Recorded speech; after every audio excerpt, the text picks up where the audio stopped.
wanda isa ya hana.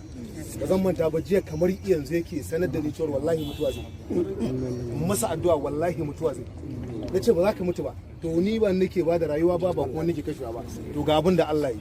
Barka da zuwa tashar NTG One TV, tasha mai gaskiya da tarin albarka. Ku danna mana subscribe sannan ku danna alamun kararrawa domin samun ingantaccen shirye-shiryen mu kamar haka: labarai akan harkokin tsaro, labaran siyasa, labaran nishadi na Kannywood, labaran wasanni kala-kala da tarihin mazajen jiya, kai har ma da abubuwan da suka shafi addini da dai sauransu. Mun gode. To, assalamu alaikum. Wa alaikum salam wa rahmatullah. Alhaji Sani Garba SK, gashi labari ya karaɗa duniya cewa wai Sani Garba SK Allah ya masa rasuwa. Me za ka ce game da wannan jita-jita da yake ta yawo a kan yanar gizo? To, ita dai rasuwa da ake cewa mutum ya rasu gana a tsone, kuma ina magana da bakina.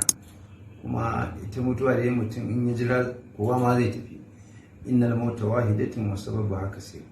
Mutuwa dai guda ɗaya ce, sababanta ne suke da yawa. Wani rashin lafiya zai mutu, wannan hadari, wani ina zaune ma zai mutu. Saboda haka in lokaci ba sai an tsaya ana ta wani yama ɗiɗi ba, za a tafi. Kuma kowa da ka gani zai ɗanɗana mutuwa, in dai mutuwa ce. Muna nan da ranmu, muna fatan dai idan mun zo mutuwa Allah ya samu cika da imani.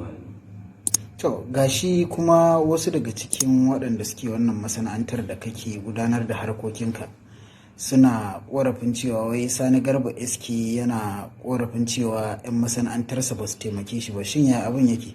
Ni ban san inda ne wannan ƙorafi ba. Ai babu yadda za a yi Allah ya maka baiwa baka gode masa ba kuma ya ƙara maka. Ai Ubangiji yana ƙara maka idan ka gode mani. Ya zan ce ba a taimake ni ba, ni na faɗa ka na zama batu tun daga farkon kano da aka yi, tun daga farkon rashin lafiya ta kayo industry ita ta ɗauki nauyina har kawo yau kuma ita take ɗaukar nauyina. Saboda haka ƴan uwana ƴan fim babu abin da zan ce da su sai dai ce musu Allah ya saka da alheri, domin ban taɓa zaton ƴan uwana bane sai yanzu ma da larura ta sami ni kuma suka ɗauki gabaran taimaka mu kuma suka ci gaba da taimaka mu. Saboda haka duk mutumin da kaji ya ce na ce wai ba su taimaka mu, to gaskiya ya zalunce ni, wallahi bai mun adalci ba. Saboda haka duk mutumin da ya taimake ni Allah ya taimake shi ma a al'amuransa, Allah ya zubunci al'amuransa. Wannan shine abin da zan iya faɗa. Wasu mutane suna danganta cutar da take damunka da abubuwa daban-daban. Shi menene gaskiyar ma abin da yake damun Sani Garba SK? Na farko ciwon suga nake, diabetes, sai hawan jini, to tafiya bai zo shafi koda. To ikon Allah yanzu dai ana samun sauki domin follow up nake, ma'ana na bibiya, ina ganin likita akai ina karɓar magani, ana kuma kula da ni a asibiti da gida da sauran gurare da inda ya kamata. Ina shan magani a lokacin da ya kamata. Saboda haka ina gode wa Allah bisa samun sauki da nake yi akan wannan ciwo, da kuma mutane suke taya ni da addu'a da tallafi iri-iri. Ina gode musu, Allah ya saka musu da ni. Jama'a assalamu alaikum.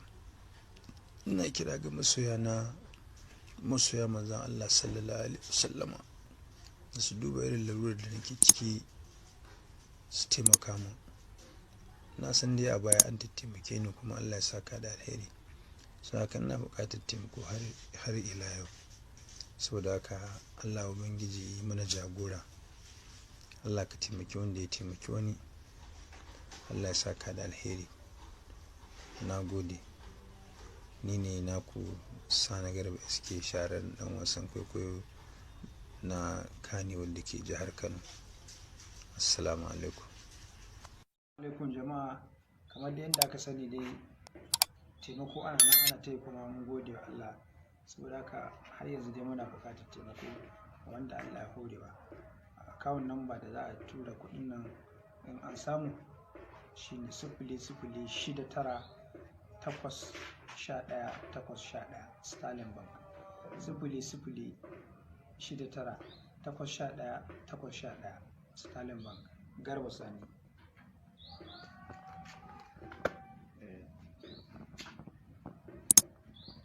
Kar ku manta da ku danna mana subscribe sannan ku danna alamar ƙararrawa, ku yi mana like, sannan za ku iya yin comments da albarkacin bakin ku ko kuma tambaya. Mun gode.